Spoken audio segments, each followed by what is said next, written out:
Hey best friends, thank you for joining us here at Beauty and Not the Beast. For all y'all that already know that we're basically breaking down everyone's testimony. So if y'all want to get right into it, go ahead and fast forward this video past the next 2 to 3 minutes. If you're new here, please just take a minute and listen to the whole video. Welcome to Beauty and Not the Beast, where conversations flowing hearts and throw. We talk about life and love so sweet, and all the shows we love to binge and tweet. From relationships to social media trends, we share it all, our hearts we blend. Celebrity gossip and juicy rumors, we dish it all, no holds barred, no humor. So join us here in this magical place where laughter and love always embrace. Welcome to Beauty and Not the Beast, y'all.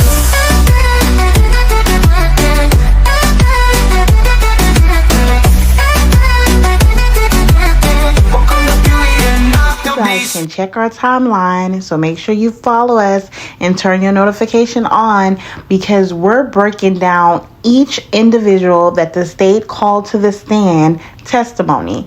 We're going to show their full testimony. We're going to post it individually so that it's convenient, so that you guys can catch up with exactly what was said and what is going on with the Ziyah Harris trial before it starts March 2025. Let's get it. All right, you guys, before we press play on this testimony, let me just give you a quick recap. All right, so this trial is going to include a 13-year-old girl by the name of Ziyah Harris, a grown man by the name of Jarvis Butts, and a whole lot of adults who failed Ziyah. Now, on January the 9th, 2024, 13-year-old Ziyah Harris got off her school bus only to never be seen again. Ziyah was reported missing January the 9th by her grandmother, the same grandmother who adopted her. That grandmother's name, Annetta Harris.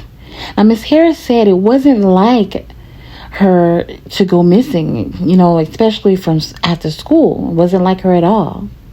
But that same grandmother did not report Ziyah as missing until the next morning.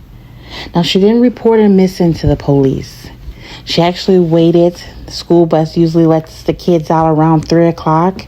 She waited until the next morning after she dropped the other kids off at school. She went to Ziyah's school and let them know that Ziyah did not get off the bus yesterday.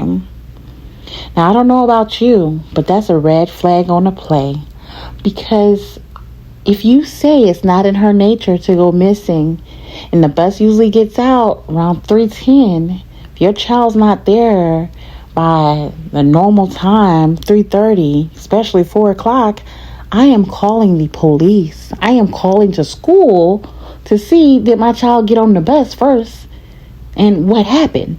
But you don't even call the school. You wait until the next day to go and question the school or let them know. Whatever.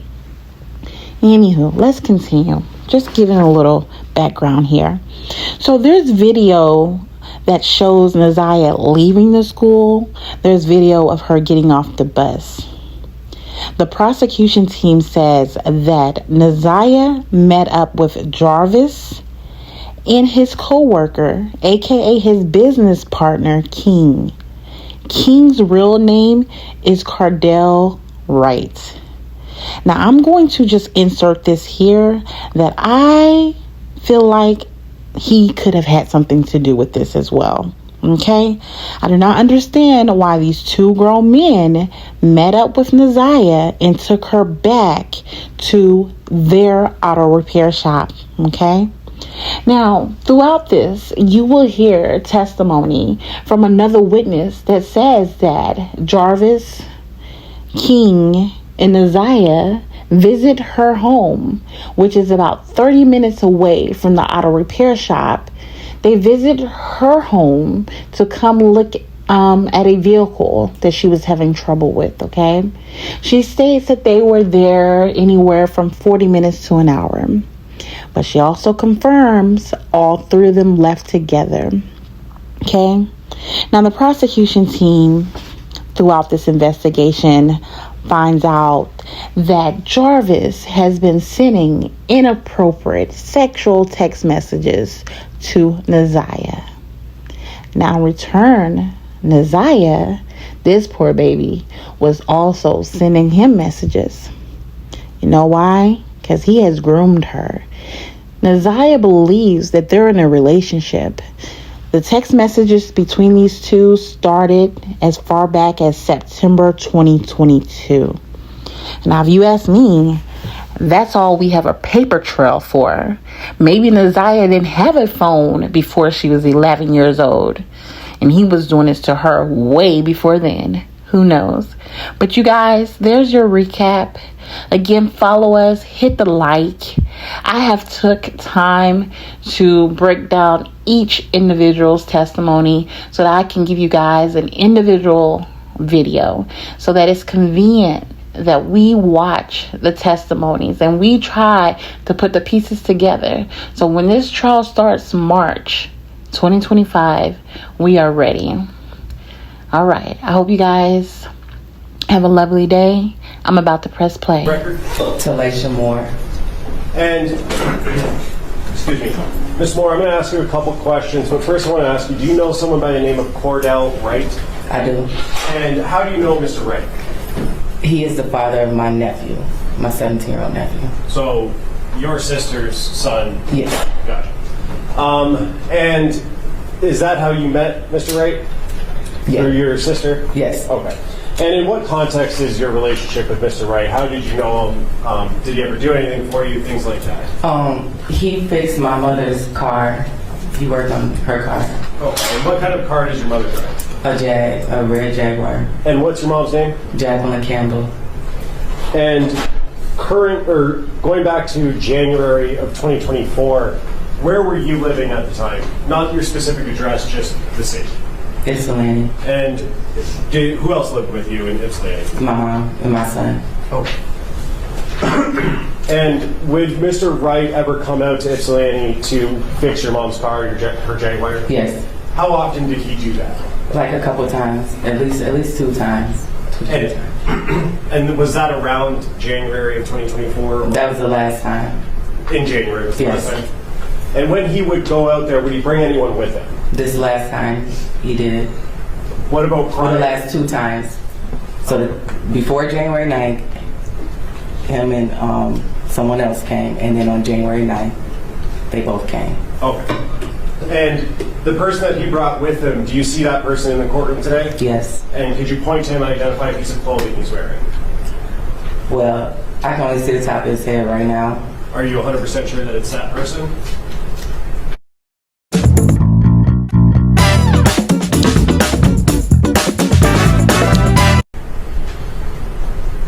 Could we have everyone remove their masks, Judge, just for a brief moment? If everyone in the courtroom could remove their mask if they have one on, please. Ms. Moore, do you see the person that Mr. Wright brought with him? I do. And could you point to him and identify a piece of clothing he's wearing? A green one-piece thing. For the record, the witness has identified Jarvis Butts, the defendant in this matter. So reflected. Thank you. And you said Mr. Butts came out how many times with Cordell? At least 2. So this last time in January and the time before that. Okay, and the time before that, who was anyone else with the 2 of them? No. And what were they doing the time before January 9th? Working on the car. I can't remember. It was a couple of things they had to fix on it. And they came out and did it in the driveway. Sorry. No. I was just going to say the last time when we got the car towed to the shop and they drove it back up. Okay. And so in between the most recent time before January 9th, the Jaguar, correct me if I'm wrong, was towed to Detroit? Correct. Okay. And then on January 9th, did you see that red Jaguar again? Yeah. Okay. Who brought that Jaguar out to Ypsilanti? Cordell and Jarvis. Okay. And was anyone else with Cordell and Jarvis? Yes. Who is that person? Ziyah. And I want to clarify, at the time on the 9th, when Cordell, Jarvis, and Ziyah came, did you know that that was Ziyah Harris? No, Do you know that now? I do know now. Okay. And is that based on information you've learned or seen in the news and things like that? Well, it was based on when the detectives came to the house to question us. That's when I found out who she was. But at the time on the 9th, you didn't know? Mm-mm. Is that a no? No, yes or no, I did not know. Now, let's talk about when they came out on the 9th, January 2024. What was that interaction? How long did it last? Can you kind of take me through, start to finish, their visit and delivering the car? So they came, they delivered the car.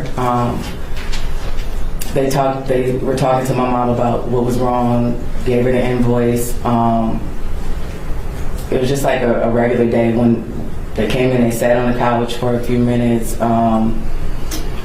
Ziyah was sitting in the chair by the TV. We spoke, very brief. Asked her if she wanted something to drink. She didn't. My 6-year-old son ran up to her, the dog. It was just very mellow. They sat there, we talked about the car and stuff. We talked about my nephew. Cordell was trying to wait till my nephew got out of school, but because he was on tether, they had to leave, so they didn't get to stay long enough for my nephew to come. And your nephew would be Cordell's son? Cordell's son, yeah, correct. Did you talk to Mr. Butts about Ziyah? Did he introduce her or anything like that? We just asked, hey, everybody spoke. He said this is his niece, and that was pretty much the basis of it. I cannot remember if he said her name or not, but he did introduce her as his niece. And so, just to be clear, not sure about the name, but he said this is his niece, about Ziyah. Mm-hmm. Is that a yes? That's a yes, I'm sorry. Okay. And then after that conversation, let me ask you, during that time when they were there, did you notice anything that was unsettling or concerning about Ziyah?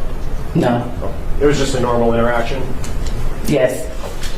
After that interaction was over, did the three of them, Cordell, Jarvis, and Ziyah, leave your house? Yes. Okay. And as far as you know, they were headed back to Detroit, correct? Correct.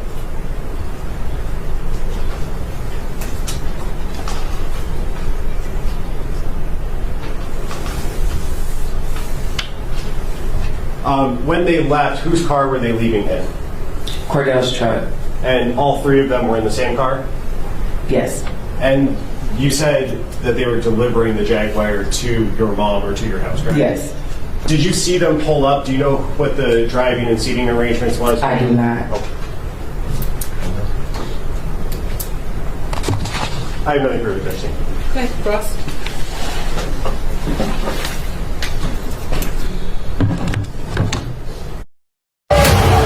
Il ne vous reste plus que quelques jours pour profiter de l'offre exceptionnelle Disney+.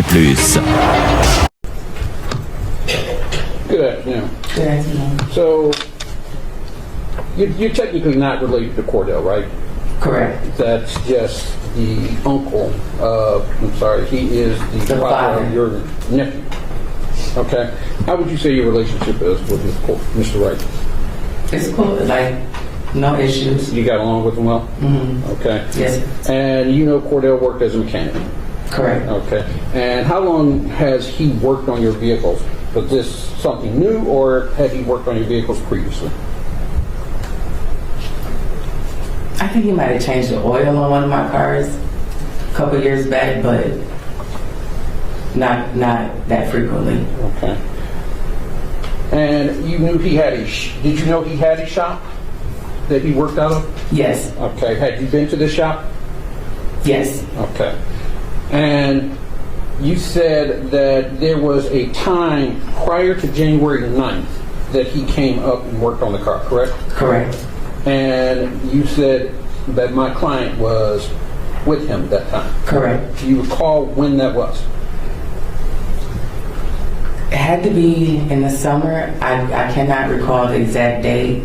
But it was the summer of 2023? Yes. Okay. And that was the first time you had seen Jarvis Butts? Yes. Did you say anything to him that day? Yes, The we first talked. time? Yes, we talked about me being a member of Zeta and that he had a cousin or somebody that was a Zeta. We all went to O'Reilly's to get some parts or something for the car. Okay. Stopped and got something to eat. Came back, but it was very mellow, like. So that summer of 2023, you had a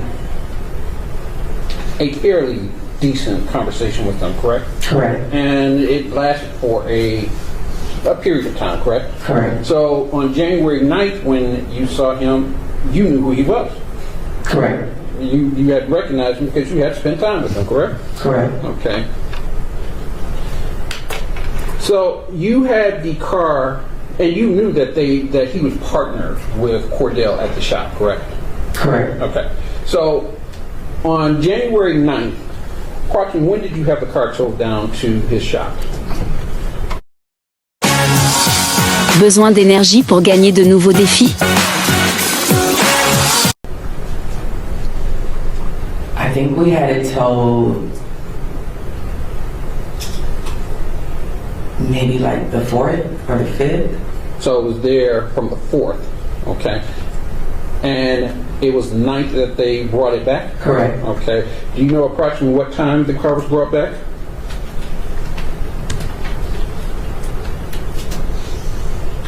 Had to be before 3:30 p.m.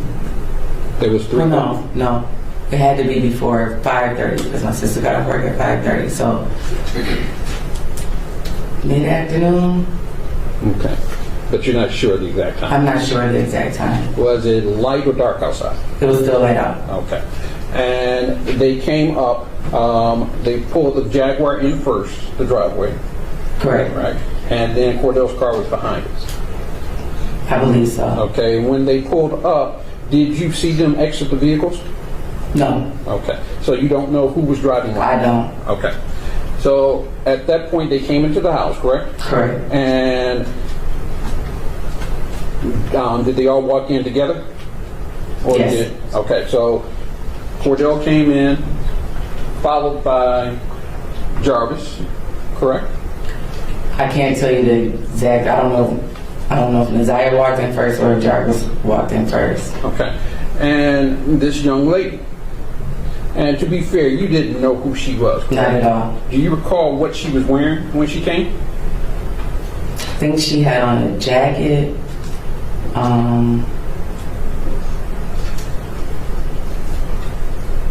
But I can't really. Don't recall? No. Okay. Do you recall what any of them had on that day?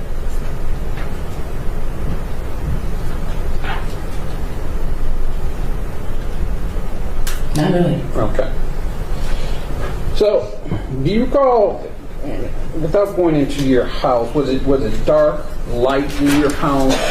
Were the lights on? The lights were on. Okay. And you have a fairly large living room?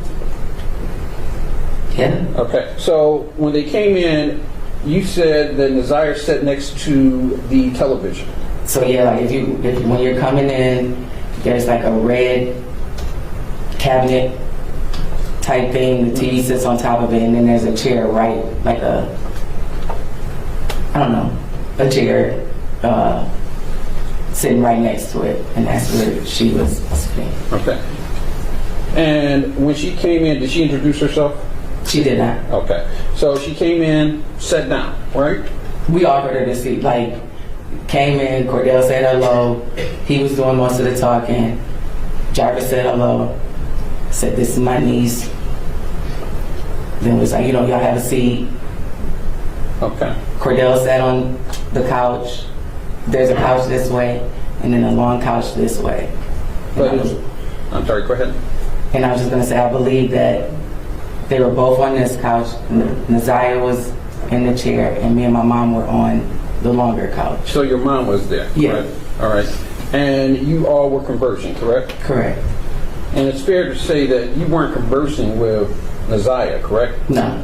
You were conversing with Jarvis. I'm sorry, you were conversing with Cordell. Cordell and Jarvis about the car and the invoice that they brought. All right. And you said at some point your son came up and was talking with Ziyah? Correct. Okay.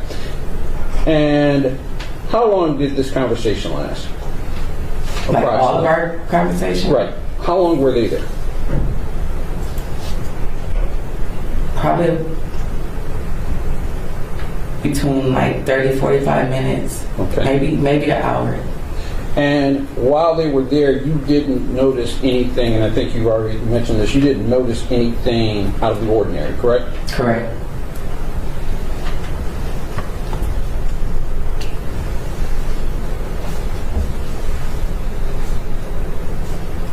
Did you see Jarvis Butts conversing with Ziyah Harris? No. So they didn't have any conversation? No. Okay. And you didn't notice anything awkward or out of the ordinary between the two? Correct. Okay. I didn't notice anything. So after about an hour, they left? Correct. Was it light or dark? At that It was point? still fairly light. All right. And they got into Cordell's car, correct? Correct. You don't remember the seating, I think you've already No, said I that. do not. But was Cordell driving? Correct. Okay. So that day you didn't think anything out of the ordinary happened, correct? Correct. And at some point you were contacted, correct? Correct. When were you contacted? Well, we were contacted by Cordell the next day because when we paid the invoice, it was $70 short. So we had to get Jarvis's Cash App to send the rest of the money. So that was the last part of the conversation. And then the detectives came, I want to say the end of March. So the end of March. So I believe. I don't know the exact day, but it was at least a month or two later. and it was when the detectives came is when you found out that the person that was in your house was Ziyah Harris, correct? Correct. All right. And did they tell you that this person was Ziyah Harris? They asked me if I knew who she was, and they asked me if I knew who Cordell was. They showed me a picture of Mr. Butts. They asked me if I knew who all these people were, and they asked me if I knew her name, and I did not know her name at that time. Okay. And they told you her name? Need hosting that's speedy and simple to set up? Our security plan options. Honestly, I don't know. Okay. And at any point, did you look up why they were there or look up any information about this case? Yeah, after they left. After they left? Mm-hmm. Okay, and what did you look up? Objection, relevance. I just want to see where her information came from. As long as the results of what she looked up. I want to see the information that she had that go into her testimony. Go ahead. There's obviously there's podcasts out that are a bit unfavorable. It's not obvious. I don't know. Okay, you don't know. Okay. What did you look up? I looked up Mr. Butt's oldest record. Okay. But I tried to type in his name, I typed in Cordell's name, tried to see if anything came up. At that time, there wasn't anything posted, but I didn't find much, other than his record. Okay.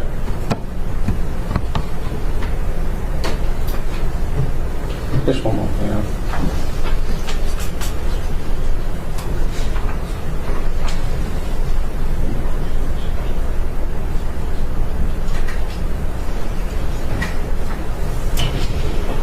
No further questions. You need redirect? Yeah, very brief. Ms. Moore, Mr. Reagans was just asking you about information that you looked up and things like that. When the police were at your house, though, when the detectives were at your house, First, do you know if those were Detroit police officers? Yes, Detroit police Detectives, okay. And you said that they showed you a picture of, in court, you said Ziyah, right? Say it one more time. They showed you a picture of Ziyah at that time, correct? Correct. Did you identify that picture when the police were there as Ziyah Harris? Did you say her name? No, I said that's the mechanic's niece. So, just to be clear, you identified her as the girl that was at your house Correct. with the defendant, Jarvis Wise? Correct. Oh. And that was before you had looked up any information? Correct, because I didn't know anything until the detectives came to the house. And while Ziyah and Jarvis and Cordell were at your house, you said Ziyah was sitting next to the TV? Mm-hmm. Yes. And did Ziyah, during that 30 minutes to an hour, ever get up and leave, use the restroom or anything like that? No. Oh.